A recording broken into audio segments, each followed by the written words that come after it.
Rape के आरोपी ने खुद को गोली मार ली है। पुलिस कस्टडी में ले जाते वक्त बदलापुर रेप कांड के आरोपी ने खुद को गोली मार ली। इस वक्त की बड़ी खबर, बदलापुर रेप कांड का आरोपी था ये, जिसने खुद को गोली मार ली है।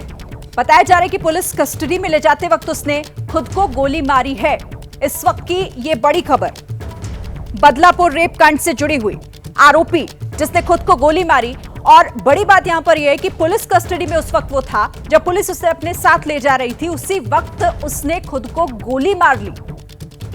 रेप के आरोपी ने, पुलिस मौजूद थी, पुलिस कस्टडी में था, लेकिन बावजूद इसके रेप के आरोपी ने खुद को गोली कैसे मार ली, ये एक बड़ा सवाल फिलहाल पुलिस कस्टडी में होते हुए। और आरोपी ने खुद को गोली मारकर आत्महत्या कर ली। और इस खबर पर और क्या जानकारी है हमारे पास, गणेश हमारे संवाददाता हमारे साथ जुड़ गए हैं। गणेश, क्या है पूरी खबर? देखिए, बहुत बड़ी खबर है ये, क्योंकि इस आरोपी या इस कांड की वजह से ही महाराष्ट्र में तनाव की स्थिति निर्माण हुई थी। अक्षय शिंदे, इसके ऊपर और 2 बलात्कार के केसेस थे। ये तलोदा जेल में बंद था। कोर्ट ने दूसरे केस में इसकी कस्टडी पुलिस को दी थी और पुलिस जेल से इसे पुलिस स्टेशन ले जा रही थी। उस समय गाड़ी में जो अधिकारी इसे पुलिस स्टेशन ले जा रहे थे ट्रांजिट में, उनके पास की रिवॉल्वर इसने हत्या ली या उनसे छीन ली और उसके बाद खुद को शूट किया। और उसको रोकने के कोशिश में पुलिस अधिकारी पुलिस अधिकारी भी, उसको भी गोली लगी है। आरोपी अक्षय शिंदे क्रिटिकल है और पुलिस अधिकारी जो उसे बचाने जा रहे थे, जिनकी बंदूक थी, वो भी क्रिटिकल है और दोनों को अब नजदीकी अस्पताल ले जाया जा रहा है। आरोपी के बचने के चांसेस बहुत कम होने की जानकारी मिली, लेकिन आधिकारिक तौर पर अभी किसी ने इस बात की पुष्टि नहीं की कि आखिर इसका स्टेटस अपडेट क्या है। लेकिन खुद को गोली मार ली है और इसको रोकने के लिए गए पुलिस अधिकारी को भी गोली लगी है और दोनों ही इंजर्ड हैं। लेकिन गणेश, यहाँ पर बड़ा सवाल ये कि यहां पर पुलिस की कस्टडी थी, पुलिस की कस्टडी में वो था, लेकिन बावजूद इसके पुलिस कर्मी से ही रिवॉल्वर छीनकर खुद को गोली मार लेता है, पुलिस खड़ी रह जाती है। ये बड़ी बात है। गणेश, हमें और अपडेट इस खबर पर देंगे, लेकिन बड़ी खबर इस वक्त की, ये वही बदलापुर रेप कांड है जिसमें आपने देखा था कि कितने बड़े लेवल पर लोग सड़कों पर उतर आए थे, बड़ा प्रदर्शन हुआ था, अपने हाथों में कानून तक लोगों ने लेने की कोशिश की थी। और उसके बाद वहां पर जिस तरीके से एक बड़ा प्रदर्शन देखा गया, और उसी मामले का ये आरोपी, वो तस्वीरें भी उस दिन की हम आपको दिखा रहे हैं जब रेलवे स्टेशन को प्रदर्शनकारियों ने अपने कब्जे में ले लिया था। बहुत मुश्किल से, घंटों की मशक्कत के बाद प्रदर्शनकारियों को वहां से हटाया जा सका था। ये वही आरोपी जो पुलिस कस्टडी में था, लेकिन बावजूद उसने पुलिसकर्मी से पहले रिवॉल्वर छीनी है और फिर खुद को गोली मार ली। अभी क्रिटिकल कंडीशन बताई जा रही है, जैसा कि मेरे सहयोगी गणेश हमें जानकारी दे रहे थे। तो महाराष्ट्र से इस वक्त की एक और बड़ी खबर है, ये रेप के आरोपी ने खुद को गोली मार ली। ये वही बदलापुर जो 20 अगस्त 2024 जब एक बड़ा जनसैलाब सड़कों पर उमड़ आया था, उसी की तस्वीरें आपको हम इस वक्त दिखा रहे हैं, जिसने महाराष्ट्र में कानून व्यवस्था को एक बड़ा आईना दिखाया था। क्योंकि लोग ये कहकर खुद ही सड़कों पर उतर आए थे, बाकायदा वहां पर एक प्रतीकात्मक फांसी का फंदा भी लटकाया गया था कि आरोपी को आप हमारे हवाले करिए।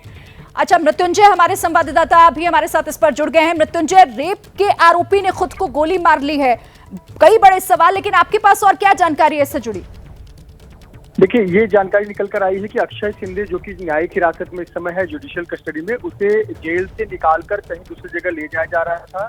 और उसी दौरान जो सामने पुलिस कांस्टेबल था, उसका रिवॉल्वर लेकर अक्षय शिंदे ने खुद को मारने की कोशिश की। जब उसे पकड़ने का प्रयास किया गया तो सामने वाला जो पुलिस कर्मी है, उसे भी गोली लगी है और अक्षय शिंदे ने भी खुद को गोली मारी है। एक ऐसी प्राथमिक जानकारी सामने आई है। दोनों ही घायल हैं, दोनों को अस्पताल ले जाया गया है। कांस्टेबल जो पुलिसकर्मी है वो भी घायल है और अक्षय शिंदे को भी गोली लगी है, वो भी घायल है, उसे भी अस्पताल ले जाया गया है। इतनी जानकारी थाने के वरिष्ठ अधिकारियों द्वारा दी गई है। हालांकि ये नहीं बताया गया है कि उसे कहाँ ले जाया जा रहा था या फिर ये घटना कैसे हुई, क्योंकि ये हाई प्रोफाइल आरोपी है, क्योंकि पहले से ही जो स्थानीय लोग हैं इस पर नाराज थे। बाकायदा अक्षय शिंदे को बचाया जाता रहा है। पुलिस थानों में उसे ऐसी जगहों पर रखा जाता था जहां पर आम लोगों को इसकी जानकारी ना हो। उसका जो सेल था, लॉकअप था, वो भी दूसरी जगह रखा जाता था। और जब भी उसकी कोर्ट पेशी होती थी तो कोशिश की जाती थी कि उसकी जानकारी लोकल लोगों को ना हो, यहाँ तक कि मीडिया कर्मियों को भी कोर्ट में सुनवाई अटेंड करने से रोका जाता था। लेकिन आज जब उसे जेल कस्टडी में यानी न्यायिक हिरासत में रहने के दौरान उसे दूसरी जगह ले जाया जा रहा था, तब ये वाकया हुआ। और प्राथमिक तौर पर ये जानकारी निकलकर सामने आ रही है कि अक्षय शिंदे ने खुद को मारने की कोशिश की, और जब उसे रोकने के लिए पुलिस ने प्रयास किया तो पुलिस को भी, एक पुलिसकर्मी को भी गोली लगी है। दोनों ही घायल हैं, दोनों को अस्पताल में भर्ती कराया गया है। अपडेट अभी तक नहीं बताया गया है कि गोली लगने के बाद में स्थिति क्या है। सिर्फ इतनी जानकारी वरिष्ठ अधिकारी दे रहे हैं कि दोनों को ही अस्पताल में भर्ती कराया गया है और उनका ट्रीटमेंट दोनों का चल रहा है। इतनी जानकारी अब तक सामने आई है जी। अच्छा, ये आप बता रहे हैं कि एक पुलिसकर्मी को भी गोली लगी है।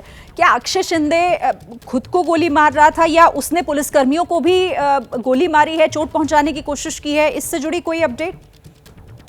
रोमाना, अभी तक जो एक प्राथमिक जानकारी निकल कर आई है, या पहला हम वर्जन कह सकते हैं, इसमें ये निकल कर आया है कि अक्षय शिंदे ने खुद को गोली मारने की कोशिश की। जब पुलिसकर्मी ने उसे पकड़कर रोकना चाहा तो पुलिसकर्मी भी पूरे छीना झपटी में घायल हुआ है। एक ऐसा पक्ष अब तक सामने आया है।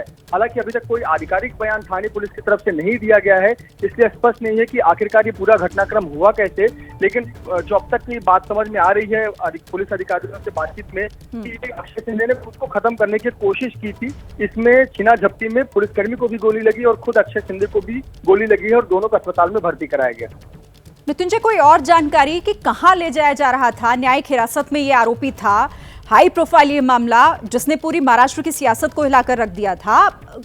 कितने पुलिसकर्मी थे उस वक्त जिस वक्त कस्टडी में था ये आरोपी? कोई और इन्फॉर्मेशन मिल रही है? देखिए, ये जो आरोपी है, ये आरोपी न्यायिक हिरासत में था। ये जब भी इसको शिफ्ट किया जाता था तो बाकायदा एक पुलिस टीम, सिक्योरिटी की टीम लगी रहती थी। और आपको बता दें कि इस पूरे मामले की जांच अब कोई लोकल पुलिस नहीं कर रही है, बल्कि एसआईटी को दे दिया गया था। एसआईटी की टीम इसको पूरी जांच कर रही थी। एक आईजी रैंक के अधिकारी और डॉक्टर आरपी सिंह हैं, जो कि आईपीएस अधिकारी हैं, वो इस पूरे टीम को लीड कर रही थी। उनकी अध्यक्षता, उनकी निगरानी में पूरी टीम जांच काम कर रही थी। और जल्द से जल्द चार्जशीट फाइल करने का काम भी पुलिस टीम द्वारा किया जा रहा था। यहाँ तक कि जो भी साक्ष्य जुटाने थे, पुलिस वो स्पॉट पर ले जाकर पंचनामा करने का काम हो, इस प्रकार के काम पूरे हो चुके थे। चार्जशीट फाइल करने का पूरी प्रक्रिया है वो भी लगभग है, और एडिशनल अगर काम करना हो उस पर भी पुलिस लगभग काम कर रही थी। अब ये जानकारी सामने नहीं कि चूंकि आरोपी तो न्यायिक हिरासत में है, जुडिशियल कस्टडी उसे मिली हुई है, तो उसे कहीं शिफ्ट किया जा रहा था या किसी दूसरे सेल में, जेल में शिफ्ट किया जा रहा था, या फिर कहीं मेडिकल के लिए ले जाया जा रहा था, ये अब तक जानकारी सामने नहीं आई है। ये वरिष्ठ अधिकारी इस पर ज्यादा प्रकाश डाल सकते हैं, लेकिन अब तक की जानकारी यही सामने आई है कि जो पुलिसकर्मी थे, कम से कम 6 से 8 पुलिसकर्मी उसके आसपास थे, और उसमें ये पूरा घटनाक्रम हुआ है। बाकायदा एक बड़े वैन में बंद करके ले जाया जाता है, और वैन में भी 2-3 कांस्टेबल होते हैं और हथियारबंद कांस्टेबल होते हैं, और वहां पर ये पूरी घटना हुई है।